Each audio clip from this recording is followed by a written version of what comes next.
Halo Bapak Ibu, saudara-saudari sekalian, lovers and haters. Salam cerdas Indonesiaku. Jumpa lagi kita pada kesempatan kali ini.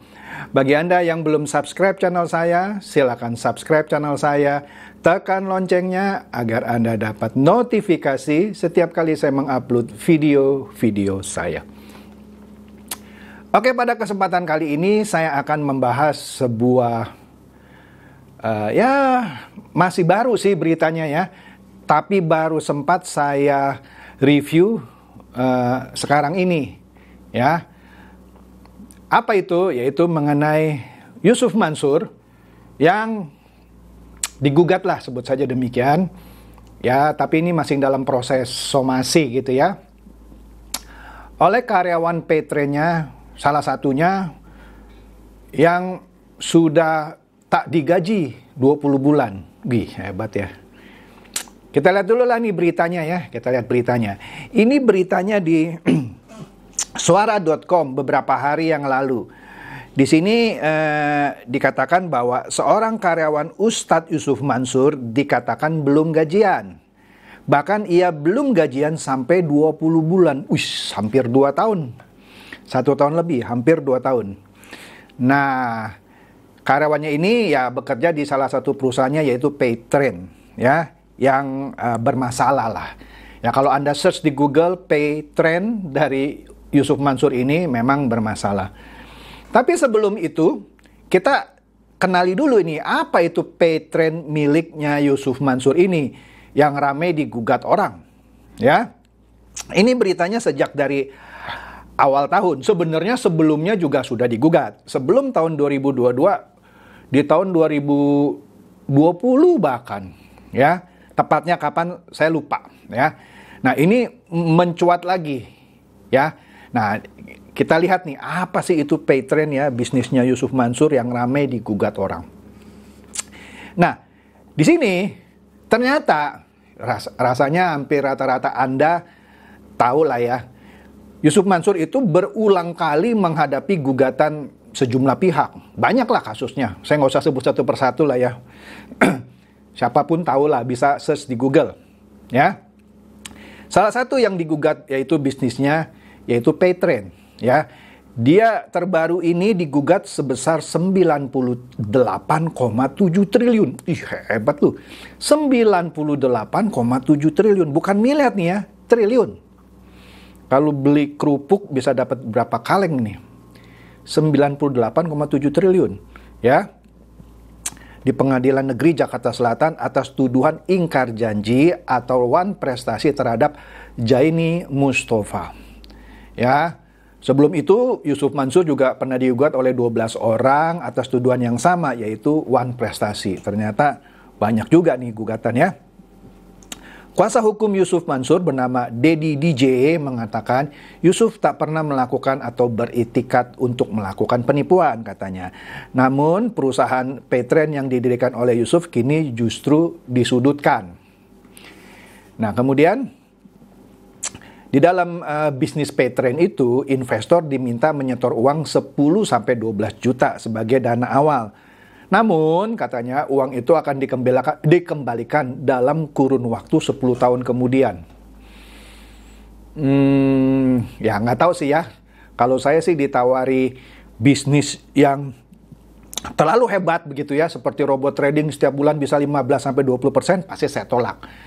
Tetapi kalau saya juga ditawarkan sebuah bisnis yang 10 tahun baru dikembalikan uangnya, artinya ya kecil juga gitu kalau dari segi bisnis ya. Ya, ini dari kacamata saya ya. Kacamata saya bisnis itu seharusnya paling lambat 4-5 tahun harusnya kembali modal. Ya, 4-5 tahun. Ya, tapi kalau sampai 10 tahun ada orang yang mau, ya terserah juga sih ya. Oke lah, kita lanjut ya. Jadi di sini di Paytrain katanya investor nyetor 10-12 juta 10 tahun baru kembali modal. Nah, kemudian apa itu Paytrain gitu ya? Anda bisa bacalah di situ ya, situs resminya paytrain-am.co.id ya. Paytrend merupakan katanya manajer investasi syariah pertama di Indonesia yang didirikan oleh Yusuf Mansur di bawah nama PT Paytrend Asset Management, PAM. Ya. Perusahaan beroperasi sejak 24 Oktober 2017. Nah, Paytrend ini katanya mendapat izin operasional oleh OJK melalui salinan keputusan Dewan Komisioner OJK nomor sekian itu Cap-49-D-04 tahun 2017 tentang pemberian izin usaha perusahaan efek yang melakukan kegiatan usaha sebagai manajer investasi syariah katanya ya kepada PT Paytrend Asset Management. Nah ini tiba-tiba di tengahnya ada yang menarik nih, ada 5 gugatan yang pernah dilayangkan ke Yusuf Mansur. Tapi udahlah kita nggak usah bahas itu, kita fokus aja ke Paytrend ya. Padahal ada 5 gugatan yang pernah dilayangkan ke Yusuf Mansur. Nah katanya Paytrend ini awalnya berkomitmen untuk memperluas pasar modal syariah sesuai dengan rencana OJK. Salah satu produk yang ditawarkan oleh Paytrend adalah PAM Syariah Liquid Dana Safa. Ya, produk itu merupakan reksadana. Jadi Paytrend ini pernah membuat reksadana nih ternyata ya, berbasis pasar uang syariah, di mana 100% uang nasabah akan ditempatkan pada instrumen pasar uang syariah. Ya, investasi tersebut memiliki jangka waktu tidak lebih dari 1 tahun. Dan sisa jangka temponya tidak lebih dari 1 tahun yang telah ditawarkan melalui penawaran umum atau diperdagangkan di Bursa Efek Indonesia. Ya, katanya itu untuk melindungi modal dan menyediakan likuiditas yang tinggi sehingga saat dibutuhkan dapat dicairkan setiap hari kerja dengan resiko penurunan nilai yang minimal. Selain itu, mengutip paytrend.co.id, Yusuf juga mendirikan, ini agak sedikit double ya tulisannya ya, aplikasi pembayaran elektronik dengan sebutan Paytrend ya, yang berfungsi sebagai uang elektronik atau e-money. Bisnis ini berada di bawah PT Veritra Sentosa Internasional ya. Nah, Paytrend yang e-money ini bisa digunakan untuk membayar listrik. Jadi kalau Anda bayar token listrik, kan selama ini Anda bisa top up melalui sejumlah bank. Kalau saya misalnya pakai BCA, bukan promosi BCA, saya bisa pakai klik BCA atau mobile banking BCA untuk kalau listrik saya sudah mau habis langsung saya top up. Ya hitungan 1 menit gitu ya, langsung saya dapat token untuk isi gitu ya. Nah, Paytrend ini juga bisa untuk orang bayar listrik, beli token atau mungkin bayar yang bulanan gitu ya. Bayar air pump juga selama ini bisa kita bayar melalui sejumlah bank gitu ya. Tiket pesawat, kereta api, travel, voucher game, dan sedekah. Menurut saya loh ya, bisnis seperti ini ada sih beberapa. Ada yang hidup, ada yang setengah mati. Kenapa? Kalau Anda bayar listrik, ya Anda sudah familiar pakai BCA, tapi Anda harus coba dengan Paytrend, kayaknya agak canggung gitu ya. Bukannya nggak bisa, bisa saja lah. Tapi dia bersaing dengan pasarnya BCA atau Mandiri dan lain-lain yang bisa dipakai untuk bayar listrik, beli token listrik, bayar air pump. Kan dia harus memberikan keuntungan dong kepada orang yang ikut di Paytrend kan. Singkatnya, Anda bisa jadi agennya Paytrend gitu ya, menyetor sejumlah uang, nanti orang bisa top up melalui Anda, kira-kira begitu. Dan Anda dapat selisihnya adalah fee gitu ya, tapi ya saya nggak tahu detailnya ya, tapi saingannya berat gitu kalau harus melawan BCA, Mandiri, dan lain-lain. Kemudian juga sebenarnya ada untuk token ini, handphone. Kan bisa Anda isi pulsa elektronik di Alfamart dan lain-lain. Tiket pesawat, rasanya sulit gitu ya. Menurut saya sih ya, bersaing dengan Traveloka atau tiket.com gitu ya. Sama, kereta api pun sama, travel. Saya nggak tahu, mungkin hotel gitu ya. Ya dia mungkin saingannya lebih hebat lagi dengan Agoda dan segala macam. Voucher game. Selama ini juga banyak yang jual voucher game. Termasuk BCA juga jual voucher game. Dan sedekah. Ya oke lah, sedekah mungkin BCA tidak ada sedekah. Mandiri nggak ada sedekah. Di sini pakai Paytrend bisa sedekah. Kira-kira seperti itu. Jadi e-money-nya Paytrend untuk itu. Nah, fitur-fitur yang ditawarkan aplikasi Paytrend adalah transfer bank. Yang Anda bisa transfer ke rekening orang melalui Paytrend.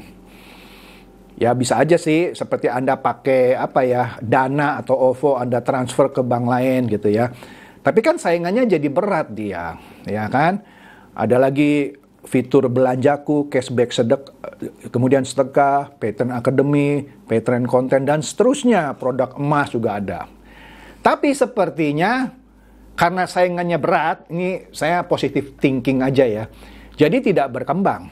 Malah orang-orang yang sudah beli paket keagenan kira-kira begitu ya, ya enggak memetik keuntungan karena saingannya berat ya. Nah, kemudian kita bisa lihat lagi di berita lain di telisik.com ya. Ini memberitakan juga Pattern yang ramai digugat ya. Di sini dikatakan sejumlah pihak selama ini sudah berulang kali menayangkan gugatan kepada Yusuf Mansur ya. Salah satunya ya soal Pattern tadi, ya kan? Yusuf digugat oleh 12 orang, mungkin agennya kali ya yang membeli keagenan dari Pattern ya, atas tuduhan ingkar janji atau wan prestasi. Dan yang terbaru tadi juga saya sudah katakan digugat 98,7 triliun ke Pengadilan Negeri Jakarta atas tuduhan yang sama terhadap Jaini Mustafa.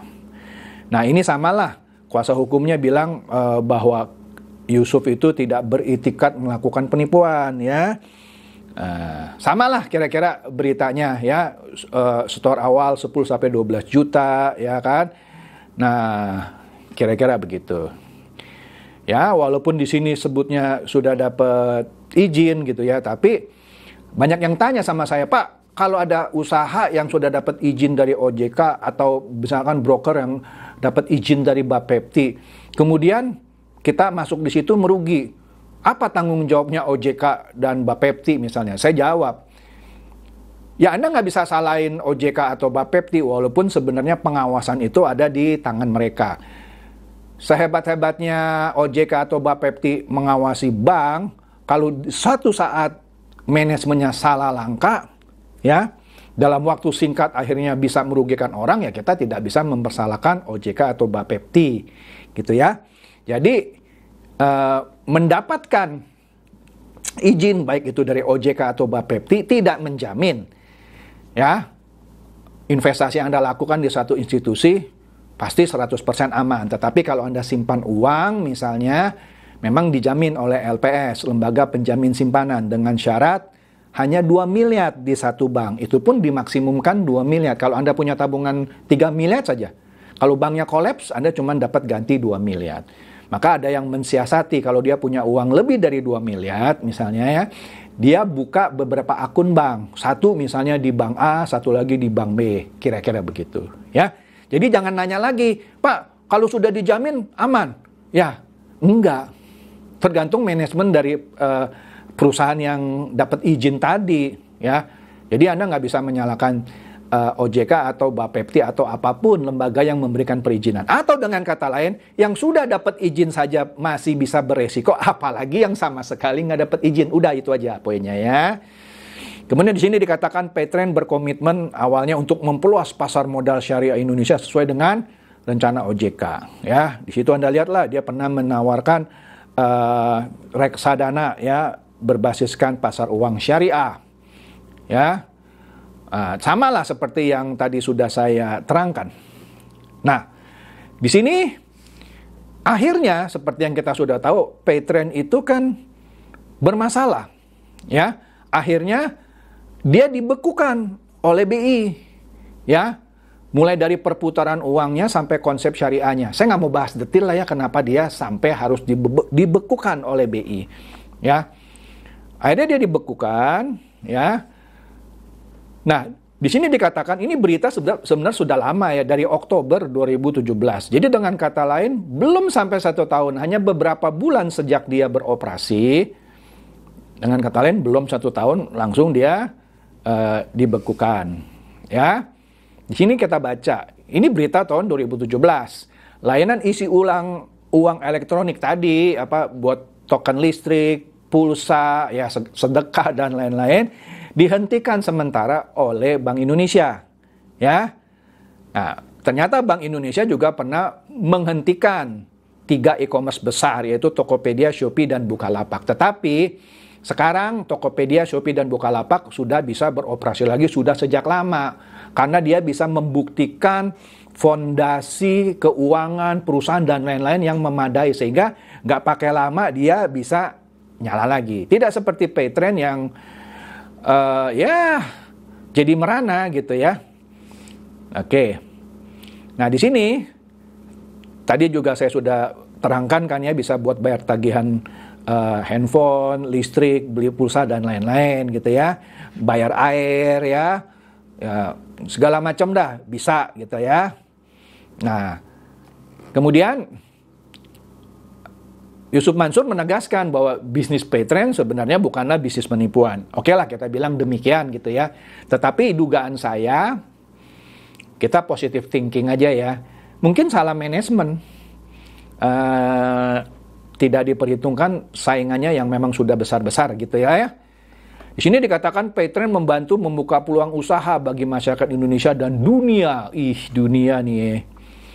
Ya, membuka peluangnya ya. Misalkan Anda mau jadi agennya Paytrend, Anda mesti setor uang dulu supaya Anda bisa jualan pulsa, jual token listrik dan segala macam. Ya. Kemudian di sini dikatakan yang menarik bagian terakhirnya dikatakan Paytrend saat ini telah membuka lapangan pekerjaan dan usaha sebanyak jumlah mitra yang telah terkumpul. Ya. Tetapi akhirnya walaupun di 2017 sudah dibilang membuka kesempatan peluang kerja, otomatis perusahaannya juga butuh karyawan dong. Karena untuk mendukung para investor lah sebut saja yang setor 10-12 juta untuk jadi agennya Paytrend, tentu perlu didukung oleh tim dari Paytrend itu sendiri. Nah ini kita lanjutkan lagi ya dari berita yang pertama. Di sini ada lagi dari Solo Post ya, sejak awal pertengahan Januari tahun ini ya, menyebutkan bahwa ex karyawan Paytrend minta gaji mereka dibayar. Kalau yang awal tadi kan saya sebut sudah ada 2 kerja 20 bulan nggak dibayar gitu. Ini juga sama, ada lagi nih ya, minta dibayar.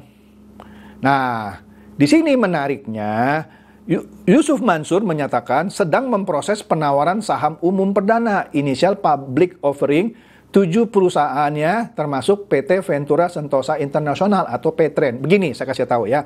Apa itu IPO, initial public offering? Contoh, saya bikin perusahaan.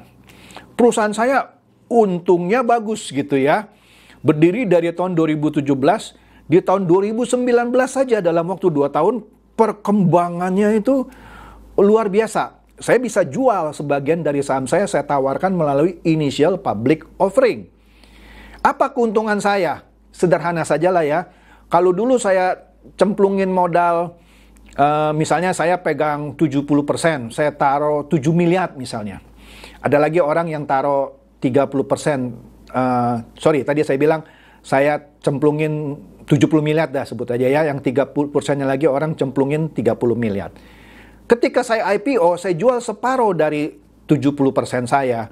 Ya biar gampang saya jual 30%-nya lah ya. Saya dapatnya bukan lagi 30 miliar, bisa saja ya. Tergantung kesehatan perusahaan saya jual 300 miliar karena perusahaannya bagus. Jadi dengan kata lain kalau saya jual melalui melantai di bursa melalui IPO, waduh keuntungan saya luar biasa, bisa 10 kali lipat. Ya, aturan saham 30% yang cuma 30 miliar, kan saya punya 70%. Dari 70%, 30%-nya saya jual. Padahal dulu untuk 30% cuma perlu modal 30 miliar. Saya bisa jual 300 misalnya, tergantung dari kesehatan perusahaan saya. Tetapi kalau perusahaan saya lagi rugi, ngutang gaji karyawan 20 bulan, bagaimana saya bisa IPO? Ketika saya mau melantai di bursa kan harus nunjuk gitu ya, satu badan ya, yang kita bayar untuk melantaikan istilahnya perusahaan kita di bursa. Tentu harus menerbitkan prospektus dan segala macam, menceritakan kehebatan perusahaan kita, tingkat keuntungan yang selama ini. Lah itu bagaimana dia bisa paparkan? Nggak mungkin. Jadi boleh punya ide mau menawarkan saham umum perdana ya Paytrend ini, tetapi sorry to say, menurut pendapat saya tidak akan terjadi. Karena perusahaannya sedang merugi. Bagaimana IPO perusahaan yang merugi? Nggak akan terjadi. Ya, oke lah, kembali lagi ke 7 perusahaan itu sedang bersiap go public, termasuk Paytrend. Udahlah, saya nggak usah bahas satu persatu dari itu. Tapi salah satunya Paytrend yang disebut. Di sini disebut, namun sejumlah fakta di lapangan justru menunjukkan Paytrend sedang ada masalah. Seperti yang saya terangkan tadi, nggak mungkin perusahaan yang sedang ada masalah di IPO-kan. Ya boleh saja kalau orang nggak ngerti, dia bilang, tenang, saya lagi mau IPO nih, nanti dapat uang banyak. Nggak mungkin bisa. Nggak mungkin. Nggak pernah ada terjadi IPO atas perusahaan yang sedang merugi.